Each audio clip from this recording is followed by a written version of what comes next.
Okay, all 10 screws are in place that holds the motherboard securely in. Now we're going to move on to the processor.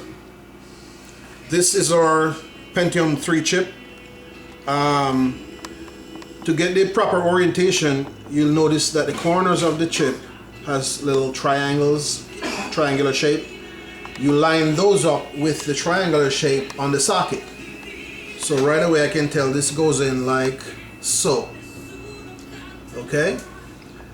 Now you have to be very gentle with this. If this gets damaged, your computer won't work.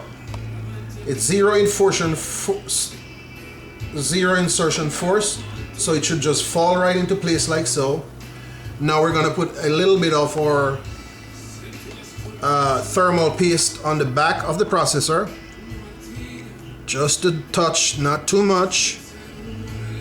If you put too much, it'll spread all over the unit and possibly create some damage. Okay? Then we're going to go ahead and lock the processor in with the lever. Our processor is now in. And next we're going to move on to our memory chips, which are right here.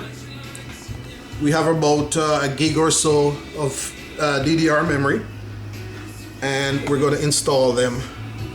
Get your orientation with the notches. Get your orientation here, the notches here. So this goes in. Be careful how you handle these. You don't want to touch the gold side here, and just slide that into place and press firmly down on the sides, and the latches will automatically go up and secure it in place. The next one, similar.